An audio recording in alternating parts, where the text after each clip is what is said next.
चौथा अध्याय, गीता जी का चौथा अध्याय पढ़ने जा रहा हूँ। थोड़ा ध्यान लगाकर सुने और कोई गलती हो तो क्षमा करें।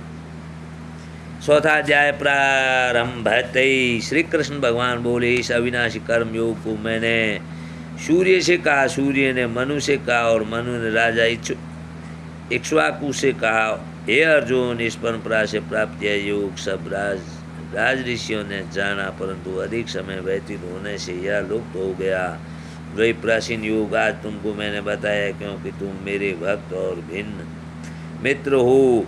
यह योग रहस्य अति उत्तम है। अर्जुन कहने लगे, आपका जन्म तो अभी हुआ है और सूर्य का जन्म बहुत पहले हुआ था। मैं कैसे मानूं कि आपने सूर्य को यह योग बताया था। श्री कृष्ण बोले, हे अर्जुन, मेरे और तुम्हारे अनेक जन्म हो चुके हैं। हे अर्जुन, संसार में है योग सदा प्रधान, योग नष्ट जब होते है प्रगट तब भगवान। योग मुझे प्यारा अधिक, योगी मेरे मीत, जिसको सुख दुख सम सदा तुल्य धाम वाचित। कुंती सुत योगी बनो तब होगा निस्तार, मुक्त होत योगी सदा जिसे न फल की आस। उस योगी के टूटते हैं पांडव संपास।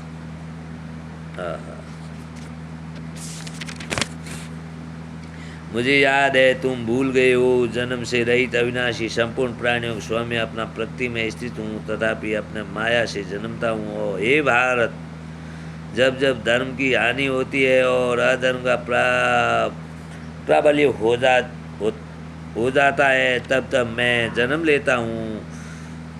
साधुओं की रक्षा, पापियों का नाश और धर्म की स्थापना करने के लिए प्रत्येक युग में जन्मता हूँ। जो मेरे इस अलौकिक जन्म और कर्म का तत्व जानता है, वह मृत्यु होने पर फिर जन्म नहीं लेता और मुझसे लीन हो जाता है। इस भांति मोह, भय और क्रोध को त्याग कर मुझसे भक्ति करके और मेरी शरणागति हो।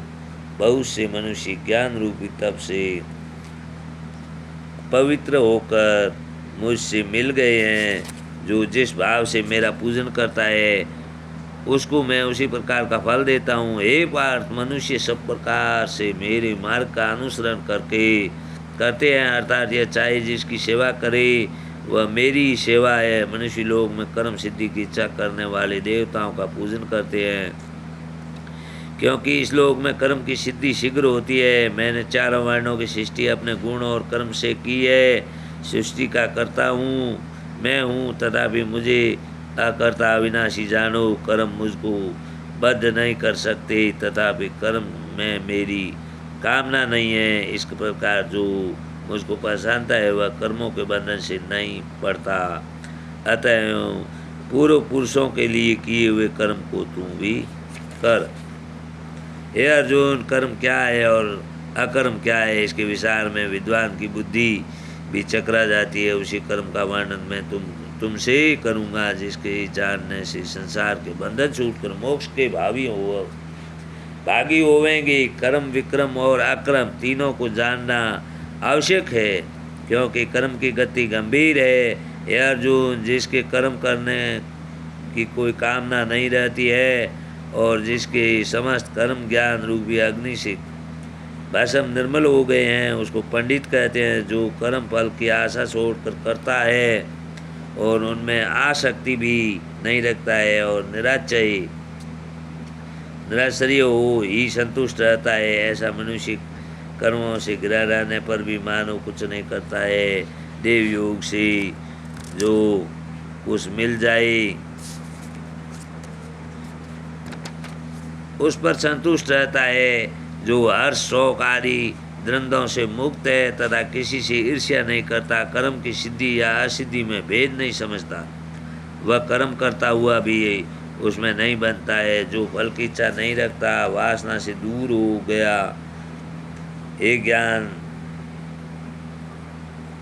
दूर हो गया है, ज्ञान में जिसका मन अंचल है और यज्ञ में के कर्म करता है, उसके वे सब दोष लुप्त हो जाते हैं। हवन करने का पदार्थ भी ब्रह्मा है, आहुति देने वाला भी ब्रह्मा है। इस प्रकार जिसकी बुद्धि में सब कर्म ज्ञान में है उसको ब्रह्मा प्राप्त होता है। कोई कोई कर्म योगी देवता पूजा करते हैं और ज्ञान योगी ब्रह्मा रूप अग्नि में यज्ञ रूप से हवन कर परमात्मा का भजन करते हैं। कोई ऐसा है जो अपनी इंद्रियों को तथा कर्मों को स्वयं रूप अग्नि में होम देते हैं और कितने ही इंद्रिय रूप अग्नि में इंद्रियों के रूप के सवादि विषयों को होम देते हैं। कितने ही लोग इंद्रियों के सब कर्मों को और प्राणों के कर्मों को आत्मज्ञान से प्रज्वलित स्वयं रूप अग्नि में होम देते हैं। कोई तो द्रव्य यज्ञ करते हैं, कोई तप यज्ञ, कोई योग यज्ञ और कोई स्वाध्याय और कोई ज्ञान रूप यज्ञ करते हैं और कोई प्राणायाम में तत्पर रहते हैं। रहने वाले योगी प्राण और अपान वायु में प्राण को रोकते हैं और प्राण वायु में अपान वायु का लय करते हैं। कोई आहार को निरंतर कम करके प्राणों को होमते हैं। वे यज्ञवेता है और यज्ञ ही से इनके सब पाप नाश हो जाते हैं। जो यज्ञ में बचे हुए अमृत रूप अन्न को खाते हैं वे सनातन ब्रह्मा को प्राप्त होते हैं। हे अर्जुन, जो यज्ञ नहीं करते हैं उनको यह लोक और परलोक दोनों नहीं है। इस प्रकार के बहुत से यज्ञ वेद में विस्तार सहित वर्णित है। इन सबको कर्म से उत्पन्न हुए जानो। हे परतपर, द्रवमय यज्ञ से ज्ञान यज्ञ उत्तम है। हे पार्थ, फल सहित सब कर्म ज्ञान में समाप्त हो जाते हैं। सो उस ज्ञान का यज्ञ का तत्वदर्शी और ज्ञानी लोग तुमको उपदेश करेंगे। इसलिए तुम उनकी सेवा करना और उनको विनय पूर्वक प्रसन्न करके ज्ञान यज्ञ जानना। इस ज्ञान को लाभ करके तुमको ऐसा मोह फिर नहीं होगा। इसी ज्ञान से समस्त प्राणियों को तुम अपने मैं और मुझ में देखोगे। यदि सब पापियों से भी अधिक पाप करने वाले हो तो भी ज्ञान रूपी नौका से ही सब पाप रूपी समुद्र को पार कर जाओगे। हे अर्जुन, जिस प्रकार प्रज्वलित अग्नि लकड़ी को जलाकर भस्म कर देती है वैसे ही ज्ञान रूपी अग्नि सब कर्मों को भस्म कर डालती है। इस लोक में ज्ञान के समान पवित्र और कुछ नहीं है। यह वर्त बहुत काल पर्यंत कर्म योग से सिद्ध हुए पुरुषों को अपने आप को प्राप्त होता है। जो श्रद्धावान पुरुष इंद्रियों को जीत कर ब्रह्मा में लगा रहता है वह ज्ञान को प्राप्त करता है और ज्ञान को पाकर अल्प समय में शांति को पा जाता है। अज्ञानी श्रद्धा रहित और जिनके मन में संदेह है ऐसे जो पुरुष है वह नष्ट हो जाते हैं। जिनके मन में संदेह रहता है उनको यह लोक परलोक और सुख कुछ भी प्राप्त नहीं होता। जिसने परमेश्वर राधन और निष्काम कर्म योग के आश्रय से कर्म बंधन त्याग दिए हैं। हे अर्जुन, उसमें आत्मज्ञानी पुरुष को कर्म नहीं बांधते।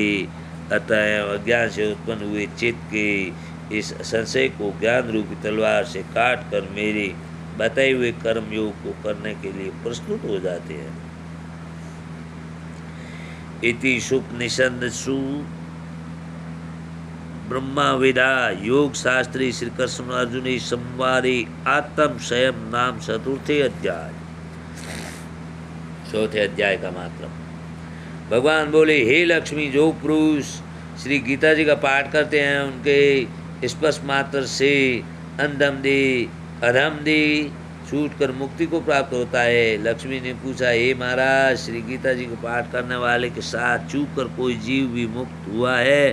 तब श्री भगवान ने कहा, हे लक्ष्मी, तुमको मुक्त हुए कि एक पुरातन कथा सुनाता हूँ। भागीरथी गंगा के तट पर श्री काशी जी नगर के है। वहाँ एक वैष्णव श्री गीता जी के चौथे अध्याय का पाठ किया करता था। एक दिन वह साधु वन में गया। वहाँ बैरियों के 2 वृक्ष थे, उनकी बड़ी छाया थी। वह साधु वहाँ बैठ गया और बैठते ही उसको निद्रा आ गई। एक बैरी से उनके पाँव लगे और दूसरी बैरी के साथ सिर लग गया। वह दोनों बैरिया आपस में कांप कर पृथ्वी पर गिर पड़ी, पत्ते उनके सूख गए। परमेश्वर की इच्छा से वह दोनों बैरियां ब्राह्मण के घर जा पुत्रियां हुई। हे लक्ष्मी, बड़े उग्र पुण्यों के करने से मनुष्य देह मिलती है। और फिर ब्राह्मण के घर जन्म लेकर उन दोनों लड़कियों ने तपस्या करने आरंभ की।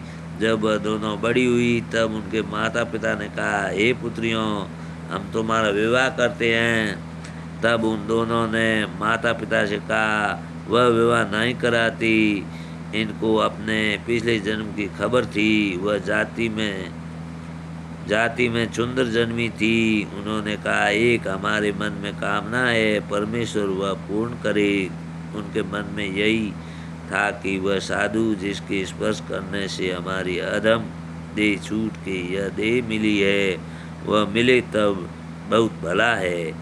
इतना विचार कर दोनों लड़कियों ने माता पिता से तीर्थ यात्रा करने की आज्ञा मांगी। तब माता पिता ने तीर्थ यात्रा की आज्ञा दी।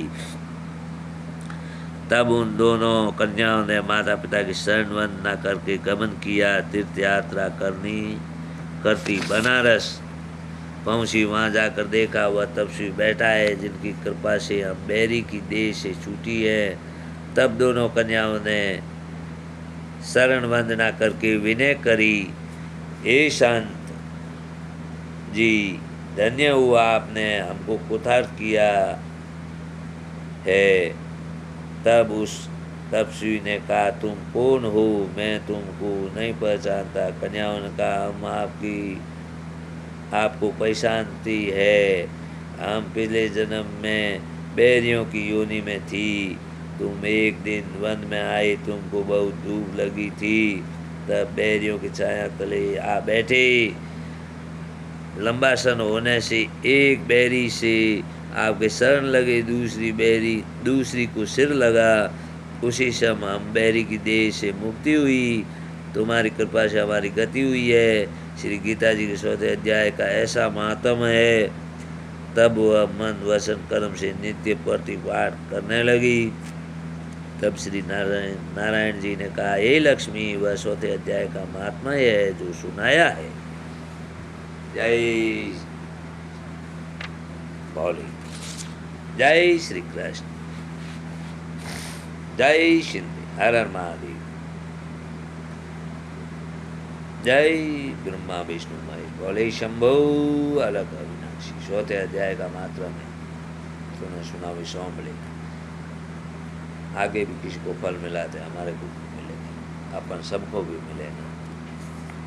थोड़ा सपोर्ट करें, सुने, लाइक फॉलो करते रहें। आपका आशीर्वाद मेरा बना रहे, यही आपसे गुजारिश है।